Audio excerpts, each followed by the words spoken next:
हम जीवन में चाहते बहुत कुछ हैं, पर प्रायः हमें वो नहीं मिल पाता, उतना नहीं मिल पाता जो हमें चाहिए। समझौते भरा जीवन हमें भीतर ही भीतर तोड़ देता है। फिर चाहे यह समझौता रिश्तों के लिए हो, कैरियर में हो या वैल्यूज़ में, खुद की पसंद के साथ हो या खुशियों के साथ।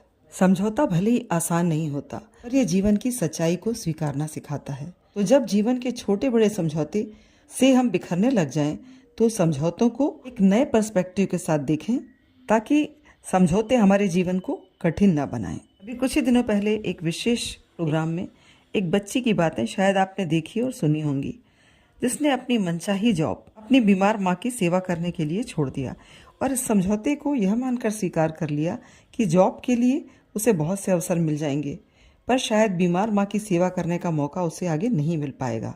आज उसकी माँ साथ नहीं है, के साथ इस समझौते को उसने हंसकर स्वीकार किया, जिसमें उसे सुकून भी है और संतोष भी, माँ की सेवा कर पाने का।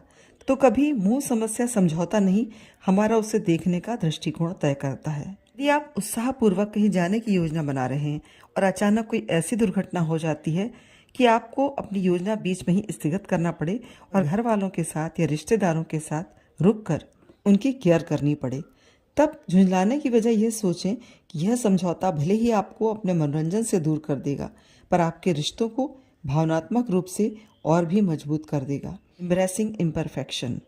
कभी हम देखते हैं लोग जब विवाह के बंधन में बंध जाते हैं, जिनमें शारीरिक रूप से, मानसिक या आर्थिक रूप से बहुत अंतर होता है। यदि कोई स्वयं से ऐसे बंधन में बंधता है, तब तो वह उसे स्वीकार करता ही है, पर जब दूसरे द्वारा यह रिश्ता तय किया गया होता है, तब घर वालों पर उंगलियां उठाना लोग शुरू कर देते हैं। ऐसे में उस व्यक्ति के ऊपर निर्भर करता है कि वह इसे कैसे स्वीकार करता है। हो सकता है यह समझौते भरे रिश्ते में शायद उसे वो खुशियां मिल जाएं जो एक परफेक्ट मैच में भी ना मिले। समझौतों पर रोने की जगह उसमें छुपी खुशियों को ढूंढने की कोशिश करें। कंप्रोमाइजेस विथ इमोशनल एफिशिएंसी।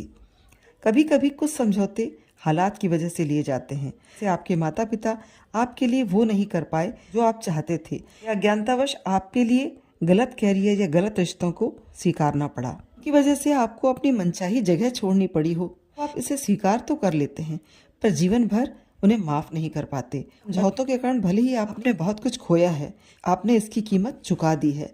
जीवन भर की नाराजगी नकारात्मक दृष्टिकोण से भर देगी और आपका उनके प्रति अनादर भाव मानसिक ऊर्जा को क्षति पहुंचाएगा।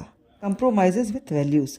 आपके शौक, जीवन शैली, रिश्ते और सपनों के साथ किए गए समझौते के साथ तो हम हारकर भी समझौते कर लेते हैं, पर सबसे कठिन होता है मूल्यों के साथ समझौता। जब आपको वक्त ने ऐसे लोगों के साथ जोड़ दिया हो जहां आप चाहकर भी उन्हें गलत नहीं कह सकते और आप कुछ नहीं कर पा रहे हो, तो जब हालात ऐसे लोगों से आपको जोड़ देता है, तब आप उन समझौतों को दिल से ना स्वीकारें, पर आप उसे सुधारने का प्रयास निरंतर करते रहें। हो सकता है आपको उनसे जोड़ने का प्रति का उद्देश्य ही हो उन्हें सही दिशा में लाना, आपके द्वारा किसी गलत बात को रोका जाना। तो यहाँ आपका समझौता के अच्छे प्रयास को और कुछ अच्छा करने की तरफ आपको मोड़ देगा। तो यह बात याद रखें, समझौता भी नहीं करना चाहता, पर परिस्थितियाँ करवाती हैं। तो जब समझौते प्रश्न बनकर, मजबूरी बनकर हमें लाचार या नाखुश होकर जीने को मजबूर करें, तो समझौतों में भी अच्छाइयाँ ढूंढ लें, अच्छे प्रयासों के साथ जीवन को व्यतीत करें।